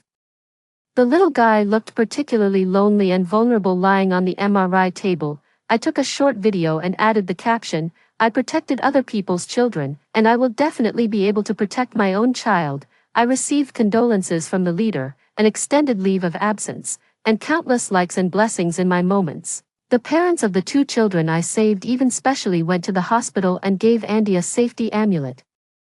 Thinking about the days in the previous life when I was abused by the whole internet and rejected by the safety base, I finally realized how much damage my impulsive and thoughtless personality could cause. With all the medicines prescribed by the doctor and the 5 sets of protective suits we had procured ourselves, our family of 3 set off on the return journey again. Looking at the child's smiling face that had regained its rosy color, I felt extremely satisfied. In the previous life, compared with the zombies, the child's illness worried me even more. For any mother, there is nothing more important than the health and safety of her child. Now, he can still act coquettishly in my arms and softly ask for snacks. This is already an extremely great blessing. I believe that Wesley and I will definitely be able to lead our whole family to safely survive the zombie outbreak and welcome a new turning point. This time, we will face the crisis head-on. 8, November 5th, Wednesday. There are still 6 days until the zombie outbreak in the previous life. To celebrate the successful coverage of our daily electricity consumption by the solar power generator, we had a sumptuous meal today. We bought a leg of mountain mutton, asked the butcher to chop it into small pieces, blanched it and skimmed off the foam. After draining all the water, we stir-fried it with a large amount of ginger and garlic, and added high-proof white wine 3 times during the process to get rid of the smell. Then we added the broad bean paste and the chili paste made from millet peppers, quickly stir-fried to bring out the aroma, and then added 2 drops of white vinegar to soften the fibers. Finally, we poured in an appropriate amount of dark soy sauce and oyster sauce along the side of the pot, added hot water, threw in a little tseoko fruit, star anise, Chinese prickly ash, and cinnamon, and put it in a casserole to simmer, using a large piece of firewood and the farm stove. It took half a day to stew the mutton until it was crispy, fragrant, and tender. As soon as the lid was lifted, the rich and spicy aroma of the meat filled the whole room. We scooped out the trembling meat and placed cooked white radishes at the bottom, in a shallow casserole. We sprinkled a handful of green garlic leaves and poured 2 spoons of steaming original soup over it. Grandma, who had always thought mutton was too smelly, gave up her reserve and feasted heartily. Grandpa soaked 2 bowls of rice in the soup, and he and Wesley ate with gusto, making satisfied sounds. Andy usually couldn't eat much spicy food, but this time he was also stuffing the meat into his mouth while panting, his eyes shining brightly. After a hearty meal, our family sat in the yard chatting. The stars, half bright and half dim, seemed to be smiling playfully. The croaking of frogs was no longer as loud as thunder, making the rural night even more peaceful. However, a message popped up on my phone. There was an incident of a patient suffering from nerve disorder due to drug allergy in a Class 3 grade A hospital in Seoul. My heart sank. The other shoe had finally dropped. Although the time was earlier than expected, fortunately, our preparation work was basically in place. Upon learning the news, Grandma put 2 chicken coops in a corner of the vegetable garden in the back mountain early in the morning. I thought it was too close to the 2nd floor and would smell too strong, but she said I was young and didn't understand. These crops and livestock must be kept under our eyes, otherwise, what else would we do? Wesley, along with Grandpa, added a hidden door at the exit of the air raid shelter. Once the door was locked, even if others knew about the entrance behind the mountain, they wouldn't be able to get in. Everything was ready, and we were just waiting for the end of the world. The news spread even faster than the zombies.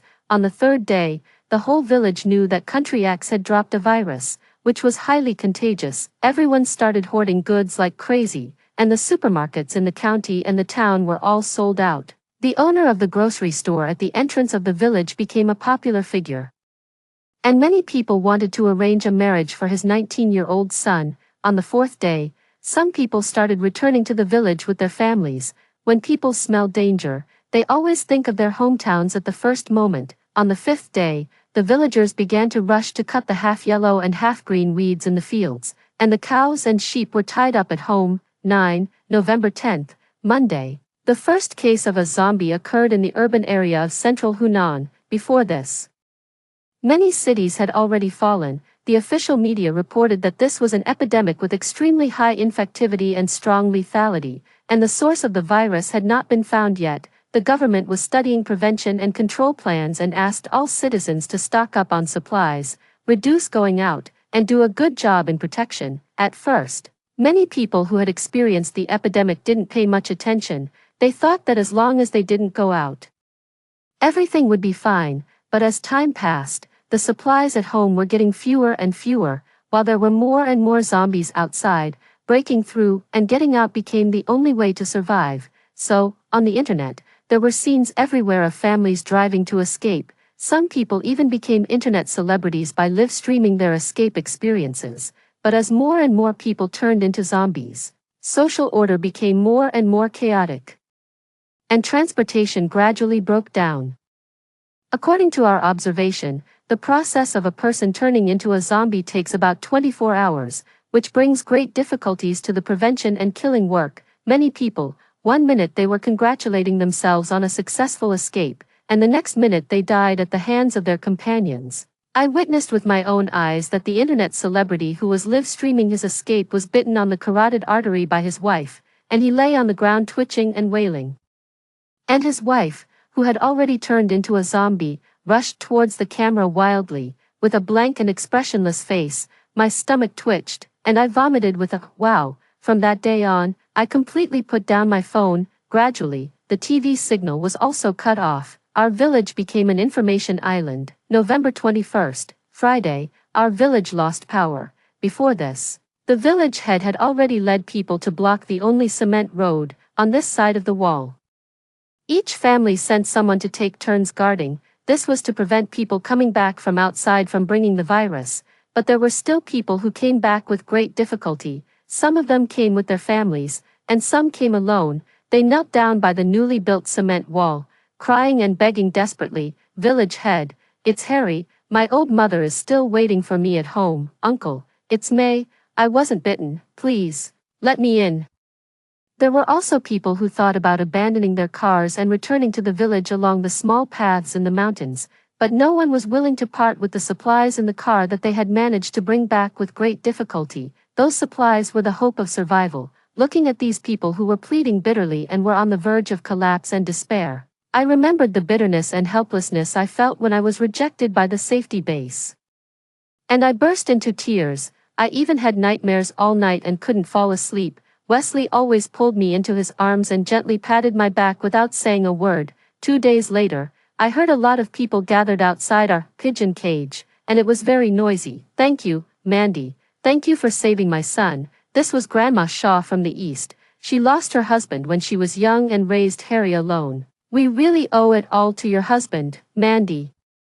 You are the benefactors of our whole family. This was May's mother. She was always the most optimistic and always had a smile on her face, but now she was crying uncontrollably. After listening to everyone's explanations, I finally understood what had happened. It turned out that Wesley had gone to discuss with the village head and used the steel pipes we had stocked up at home to set up a row of independent isolation rooms at the entrance of the village. People entering the village would be isolated separately. If they didn't turn into zombies within 48 hours, they could return to the village after disinfection and reunite with their families, and the food and supplies during the isolation period would be provided by our family. In this way, it not only eliminated the possibility of zombie infection, but also gave those who had managed to escape back a hope of survival, looking at Wesley, whose eyes were now dark with fatigue. My tears welled up in my eyes and I couldn't say a word for a long time. What's wrong? Are you feeling sorry for the supplies? It's okay, look, it's been more than 10 days, and only 23 people have escaped back. They won't eat much of your supplies. He tried his best to make me relax, but we both knew that the situation would become more and more severe as time went on. All of this was just the beginning. December 7th, Sunday. There were fewer and fewer cooking smoke in the village. Everyone changed from having 2 hot meals a day to 1. In some families, there were more and more sweet potatoes in the rice, and the meat dishes had been completely consumed. People started bartering and struggling to get by. Our family still had a lot of supplies, but we basically stopped making a fire. When we were hungry, we would close the doors and windows tightly and heat up 2 servings of self-heating rice in the back bedroom. Grandpa and Grandma basically didn't touch the food in the self-heating hot pot. When I picked some for them, they would pick it back for the child. Many people have come to our house to borrow food these days. In a time of disaster, it doesn't make sense not to lend any at all. Grandpa slowly exhaled a smoke ring, his expression solemn. But once this opening is made, it won't be easy to close it later. Wesley frowned, looking worried. Let's lend out some of the sweet potatoes and potatoes in the cellar. In difficult times, we all survive by sharing food with each other. If anyone is too greedy, the saliva of the whole village can drown him. Once Grandma made a decision, it was basically set in stone in our family. The supplies in our cellar were disappearing at a visible rate. I would go and squat in the yard every day and ask Andy to count how many new leaves had grown in the vegetable beds. To create the illusion that our family didn't have much remaining food either, we had already eaten all the green vegetables in the yard. As time passed, many people set their daily ration as a handful of dried soybeans, and occasionally they would cook a sweet potato porridge. There were still a lot of pickled vegetables, but that stuff was too filling when eaten with rice, too salty when eaten alone, and it made people feel even hungrier. The line of people waiting outside our door to borrow food was getting longer and longer. Mrs. Flora was at the front of the line again. Mrs. Flora, it's not that I'm saying this, but there are only 2 people in your family. I gave you 4 sweet potatoes yesterday, and you're here asking for more today. Grandma felt really reluctant and spoke bluntly. Mrs. Flora was her nickname. She had always been idle and dissolute and had no children. She had become more restrained after getting old and had been living a poor life with her husband. Why can others come back today if they came yesterday? We're all fellow villagers. You can't be biased. There are 6 people in that family, and they only received 4 sweet potatoes yesterday. What do they have to cook today? Our Andy can only have a bowl of sweet potato porridge once a day. You guys shouldn't go too far. Grandma's words were pointed. Okay, what the old lady said is right. We can't just rely on their family. In these days, which family can have extra food? The village head glared at the disgruntled Mrs. Flora and immediately made a decision to divide the villagers into 2 groups and take turns going up the mountain to chop firewood and dig wild vegetables. He asked Wesley and himself to lead the groups into the mountain respectively, but Wesley refused on the grounds that he had no experience in farming. Finally, it was decided through discussion that the foreman Alex, who had renovated our air raid shelter, would lead the group. Alex was a distant relative of the village head. He had come to seek refuge with the village head many years ago, learned the skill of doing bricklaying work from others, married a woman from the village, and had 3 sons. Fortunately, the countryside is vast with a sparse population, and there are currently no signs of zombies. Digging up some wild yams and peeling a pile of kudzu roots. Adding a lot of water and boiling them can provide enough food for a day. With fewer people coming to borrow food, we closed the doors and windows tightly and lived our own lives. Once the weather turned cold, Grandpa's legs couldn't exert much strength. I quickly found calcium tablets and protein powder and asked him to take them on time. Grandma was still in good health, so I pulled her to dance square dance at home, which made Andy laugh heartily, in addition to drawing the curtains.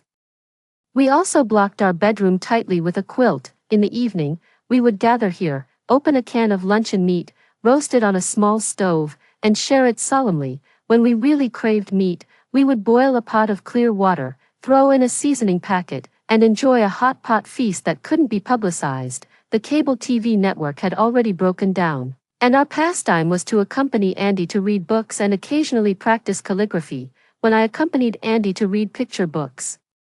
Wesley would watch beside us with a smile at the corners of his eyes. When Andy lay on my stomach and played tricks, Wesley would stand by the bed, afraid that we, mother and son, would roll off the bed. When Andy got bored staying in the room, he would clamor to go out and find his little friends in the village. Wesley would then take him and perform 1 or 2 sets of boxing that looked very imposing. When I asked him where he learned it, he would look at me with a smile and say, "What?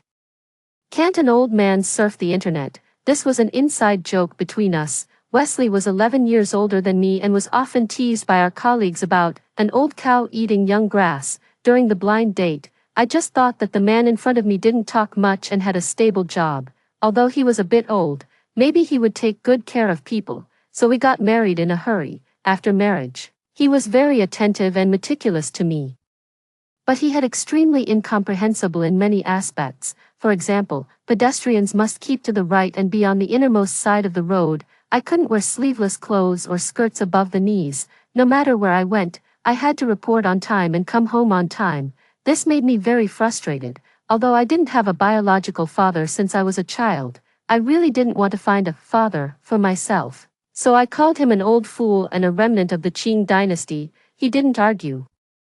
But he never relaxed his requirements. When he was transferred to work in Jinghai, I was overjoyed. Haha, the house he bought with full payment became my own, Huagua Mountain, a place of freedom. If it weren't for his final push in my previous life, I would never have understood my position in this man's heart. Seeing his raised eyebrows and eyes, I gave him a quick peck. Hee, when a wife has no bottom line. Let's see how much integrity you, an old fool, can still have. 11, December 20th, Saturday. A heavy snow fell swirlingly, dyeing the village, fields, and mountains a pure white. Most of the people in the village were elderly and simply couldn't withstand the severe cold. I heard that in the family living on the mountain, 2 elderly people had already passed away. There was no funeral, no wailing. The family members just silently dug a shallow pit, and with a sheet, they sent the elderly off. Grief is a luxury emotion that people in the apocalypse simply don't deserve to have. Surviving has become the biggest problem. The sudden drop in temperature alleviated the spread of the virus, but it also made the source of food unthinkable. Everything is a double-edged sword, and we are all caught in the middle. There was a long line outside our pigeon cage. Again, the people in line looked numb, and they didn't even have the strength to say thank you. No one knew what tomorrow would be like. No one knew if there would even be a tomorrow, this time. Even the village head joined the queue to borrow food. Although our family had a large reserve, no one had the ability to feed 173 mouths. Wesley discussed with Grandpa and Grandma, moved all the supplies in the utility room to the yard, and counted them out for everyone to see one by one. If distributed at 100 grams of food per person per day, it could probably last for another 10 days. The heavy snow continued to fall for 4 days. The snow even froze into ice cubes before it could reach the ground. The village had asked us to divide the remaining supplies into 125 portions. 48 villagers had already died in this severe cold. There was thick ice and snow in the yard and on the path. People crawled in the icy and snowy world, driven by the little motivation to survive. Grandpa and Grandma refused to eat meat anymore no matter what. Even for soybeans, they would only drink them after making them into soy milk. I knew they were feeling bad, but we all knew that even if we contributed all our supplies, we couldn't save the whole village. After tossing and turning for half the night, Wesley told me that there was a power outage. He would regularly check all the surveillance cameras every night to ensure the safety of the supplies. We quickly used the backup power supply. To save electricity, we invited Grandpa and Grandma to sleep in Andy's small bed. In this way, we only needed to use one heater for warmth. Grandpa and Grandma couldn't fall asleep at all. People who had lived through that era knew too well the destructive power of hunger and cold on life. The back mountain was completely white, just like our mood at the moment. The next day, we found that all the chickens raised in the back mountain had frozen to death. After much consideration, I still agreed to chop each of these chickens into 4 pieces and distribute 1 piece to each family. This time, only 71 portions of supplies were distributed. I also put 4 warm baby pads in each portion of supplies. but these warm baby pads couldn't warm people's hearts. All the living people in the village gathered in front of our house. Alex grabbed my grandma through the pigeon cage. He held an ordinary kitchen knife in his hand and put it on Grandma's neck. The steel became even colder in the cold, and Grandma's face turned pale and bluish, quickly losing its color. Village head. Do you also agree with this? Wesley asked coldly. The village head remained silent and lowered his head in shame. We built isolation rooms for the whole village, provided food and supplies. Is this how you repay our kindness? Stop pretending. The air raid shelter is warm in winter and cool in summer. You've been living so comfortably. Alex sneered, his face gloomy. You've been fully prepared for a long time. I've seen it. How many carts of food did you bring home those days, Mrs. Flora said with jealousy and tried to stir up trouble. I think this virus was brought back by you. Otherwise, why did the child get sick at that time? As soon as these words were spoken, the crowd immediately became restless. Their unease, jealousy, and panic finally found a high-sounding outlet. Hand over the food. We want to eat meat. If you don't be sensible, we'll stab your grandma to death. We're all going to die anyway. It's better to take someone with us. We won't lose out in the underworld. Everyone showed the tools in their hands. There were sickles, hoes, and axes. The tools that were usually used for labor now silently shone with a cold light in their hands. We don't want to hurt anyone. Please take out the supplies and distribute them to everyone. The village head opened his eyes and then closed them again. You old guys who do evil things, ungrateful people. Grandpa was so angry that he shouted louder than he ever had in his life. I stepped forward to argue, but Wesley pulled me aside. What if the food distributed this time is all gone? What will you do then? This time it's a robbery. Will you kill people next time? The village head's face turned green and white, and finally he chose to lower his head and keep silent. Grandma didn't say a word, but stared angrily at the crowd. She really couldn't figure out how these fellow villagers who had worked in the fields and harvested together could become like this. What are you looking at? If you don't take out the food, I'll stab you to death right away.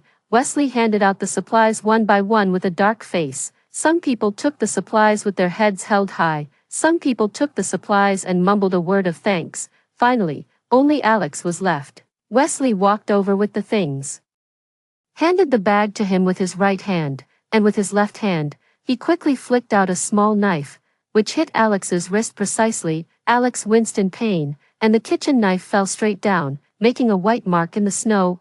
Wesley immediately handed Grandma, whose body was already frozen stiff, to me. With your behavior, you still want to incite the whole village to cause trouble. That's right. I've paid you a total of 140,000 yuan in wages. I'm sure you've hoarded no less food than we have, right? Adding fuel to the fire. I'm a professional at it. Look at your ruddy face. You must have stolen a lot of food. If you were really as hungry as everyone else, I would naturally be willing to take out the food to save people's lives. Anyway, we've already lost our property, so we might as well do a favor. If we can shift the blame to someone else, that would be even more perfect. 12. Things turned out as we had guessed. The drone we sent out clearly captured the scene of people looting food from Alex's house. This time, the village had rushed to the front. Alex, with a bandage wrapped around his arm, knelt in the icy and snowy world, crying and begging everyone to leave him some food to survive. But no one paid any attention to him. After a long time, the village head came back and handed him 2 sweet potatoes. He took the sweet potatoes and went back to his house without saying a word. Wesley said that from now on, we had to patrol the warehouse 24 hours a day. I finally understood that what was more terrifying than zombies was the human heart. Sure enough, Alex took action. He and Harry sneaked into the camera's view at the exit of the air raid shelter. They had sacks wrapped around their backs, and they held machetes and shotguns in their hands, with a sinister look in their eyes. The exit of the air raid shelter was designed in a long-abandoned dilapidated house behind the mountain. They walked into the cave with ease. Grandpa couldn't hold back and wanted to rush in with the long knife given by Wesley, but Wesley stopped him. Let them go. The lock there is set according to the bank's security system. Without the password, they can only enter and not exit. Just watch how I catch them like turtles in a jar. Seeing that they had already entered the cave, Wesley and Grandpa split up. He tiptoed forward, opened the lock of the hidden door, and slipped into the space that I had prepared as a dry toilet. To isolate the smell, we had installed a door there. At this moment, the door was slightly ajar, and the smell of self-heating rice wafted out. Alex and Harry rushed in ecstatically like dogs that had smelled meat. Grandpa then followed behind and quietly bolted the door from the outside. Wesley said that the two of them fought over that box of rice. And they fought hard, neither giving in to the other. That's right, nowadays, this self-heating rice is very precious. It's already good enough to use one box to lure them into the trap. While they were fighting, I don't know who pushed the other, and the two of them both fell into a pit more than 1 meter deep. They were also unlucky. There were some idle holes in the pit, and it was a close call that they didn't split their heads open.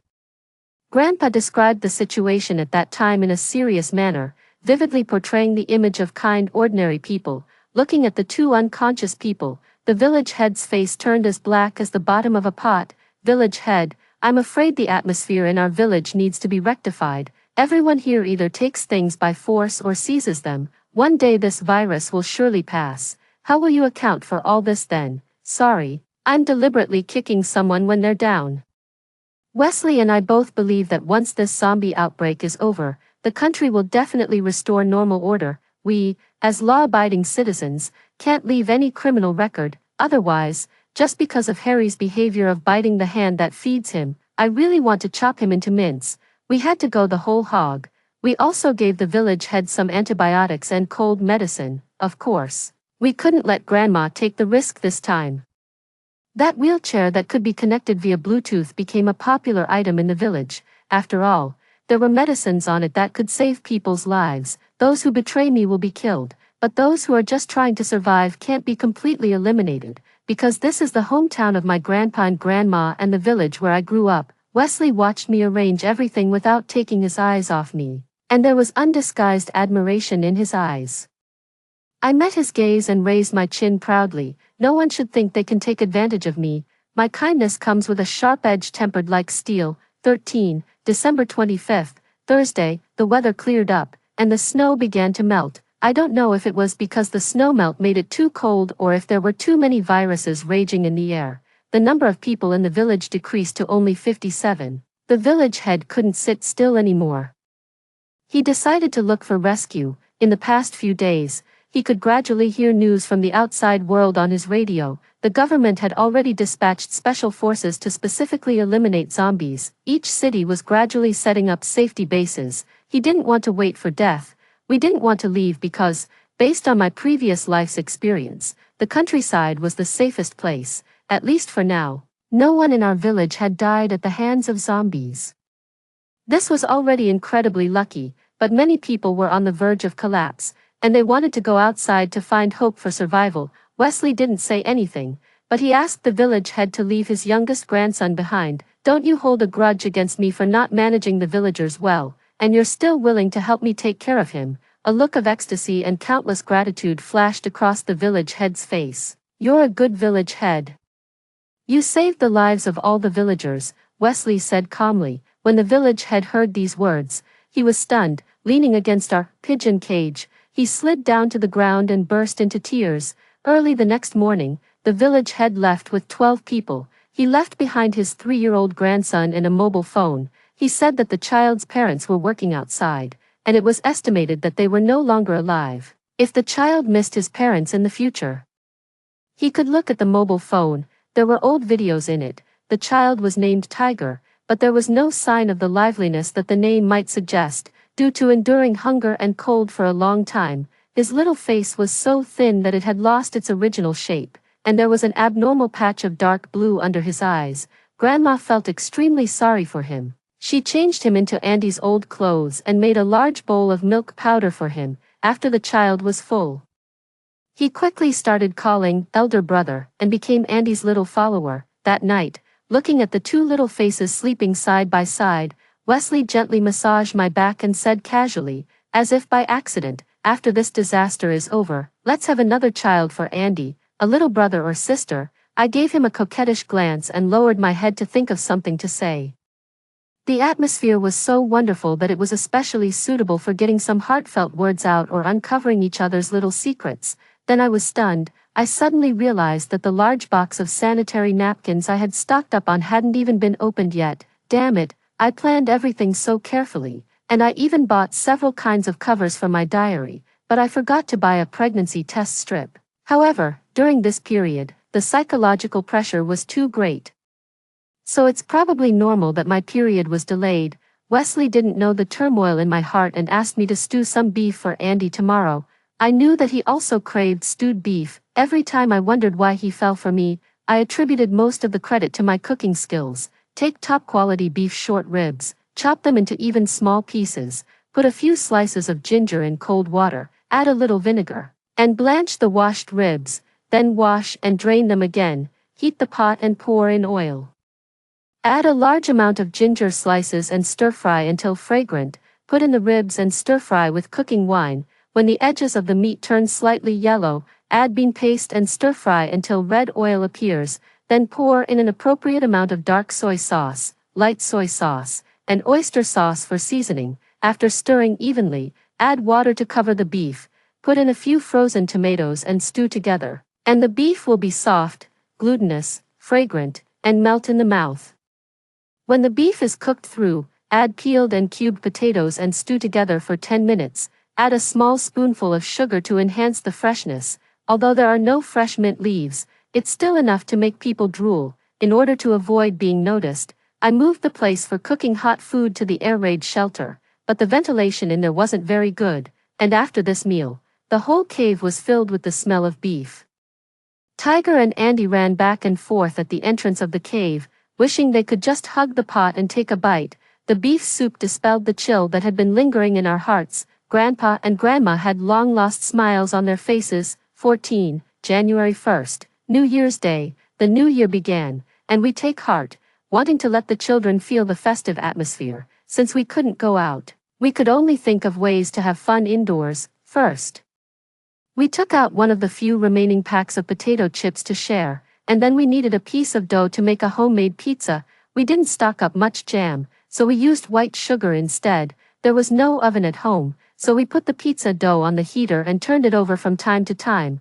The children gathered around the stove, staring intently at the pizza that was gradually emitting a fragrance, but I felt a bit nauseous. Ever since I was severely beaten for a piece of candy at my stepfather's house, I had been very repulsed by the sweet and greasy smell. Wesley walked in with a serious expression. My heart skipped a beat. I turned down the fire, settled the two children, and went downstairs to the first floor with him. The village head was dead. 3 of the 12 people who went with him were missing, and only 2 came back. They voluntarily asked to stay in the isolation room. As soon as we got to the city, we encountered zombies. The village head was bitten while trying to save May. In order not to harm us, he jumped off the 30th floor. Hector was covered in blood and was crying like a tearman. Michael handed over an envelope, saying that it was left for us by the village head. Mandy, I trust you to take care of the child. Attached to this letter is a statement of the situation. If the epidemic ends one day, please help me hand it over to the leader. I didn't neglect my duty. I have a house in the countryside and one in the city. If my son and his family don't come back, you can dispose of them. Last words. At this moment, I felt that my heart was colder than the weather. I was shaking like a sifter. Hector and Michael eventually didn't escape the disaster. They turned into zombies. They kept crashing into the steel cage, seemingly without feeling any pain. Blackish blue blood flowed from their bodies and heads, in stark contrast to their crazy actions. Their faces showed a strange calmness. There was no sound or ripple. This huge contrast shown on the same person was suffocating. I thought that the village head chose to jump off the building just because he didn't want to become like this. Wesley was silent for a long time. Amid the crying and howling of the villagers, he wiped his long knife and ended the suffering of these 2 people. When we came back from the entrance of the village, Grandma fell ill. Since she was hijacked by Alex that day, she hadn't been in a good state. I kept enlightening Grandma and doing psychological counseling for her, trying to make her cheer up. However, Wesley asked all of us to move into the air raid shelter to live. I suspect that the virus is spreading in the air, which is why so many people died before, and Grandma got sick so suddenly. From that day on, we officially started our life of living in a cave. The temperature in the air raid shelter was quite good. But there was always a damp smell in the air, and we had to light several heaters. This put a great deal of pressure on the power supply. The two children were not used to cold food, so I had to use the charcoal I had stocked up before. Wesley was worried about carbon monoxide poisoning, so he always patrolled around and paid attention to the ventilation.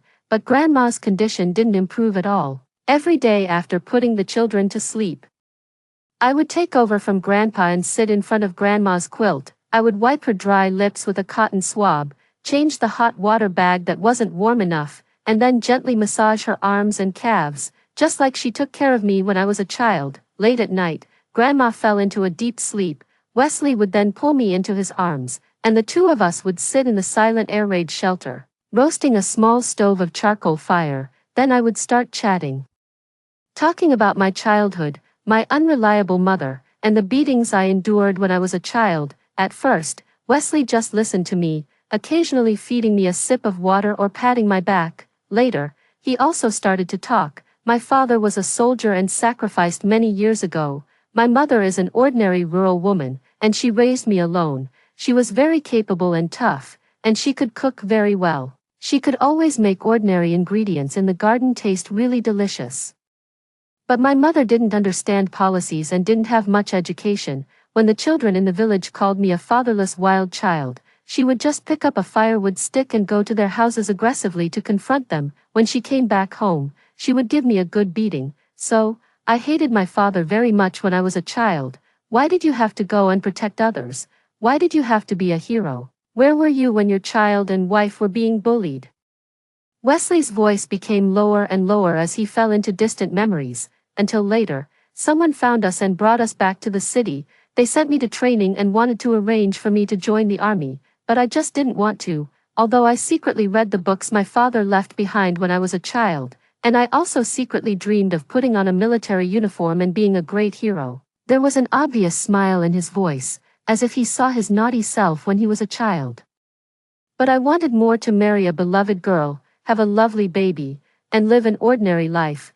Was this a belated confession? My heart was pounding like a little deer, and I felt as sweet as a young girl just experiencing love. In the previous life, you were angry that I stepped forward to save the students, but in the end, you still came to save us, mother and son. I don't know about the things in the previous life, but I know that I will definitely save you, no matter which life it is. Help.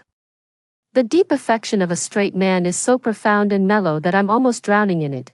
It's all my fault. I didn't know about your inner pain. In this life, you've done a lot of things you didn't want to do for me. He chuckled softly and planted a gentle kiss on my cheek. What you care about is naturally meaningful. 15, January 17th, Lunar New Year.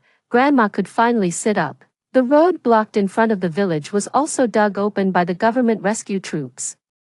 They took away the survivors in our village, saying that they would send them to a safety base for treatment. The team leader was a captain, and he was very polite. He was quite surprised that we could still take out food to entertain them. Maybe he heard something from the villagers. That night, he came to find Wesley again and they talked until late at night. During this zombie outbreak, the countryside was the least affected.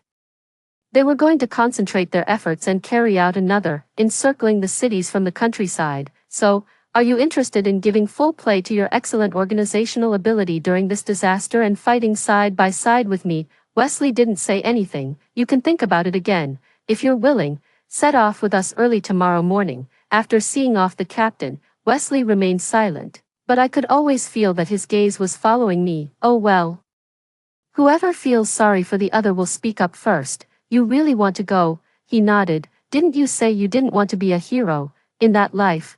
We never had a chance to talk properly again. I'm just teasing. I smiled enigmatically, trying to let go of the resentment from that time. I feel sorry for you, and I also feel sorry for the child. Goodness, when this old fool says sweet words, it's as powerful as a summer thunderclap. My heart has softened completely, and I have no power to resist. So now you're going to be a hero like your father. Everything will return to normal, and we will all welcome a new life. I want to give it a try. We still have a mortgage loan to pay off. Go ahead, I don't need you to be a hero. Just remember that we're waiting for you to come back. I stroked Andy's hair with one hand and held Wesley's hand with the other, gently placing his hand on my slightly protruding belly. His body shook. And his eyes were filled with joy and emotion after the shock. Okay, for the rest of my life, I will always be your protector.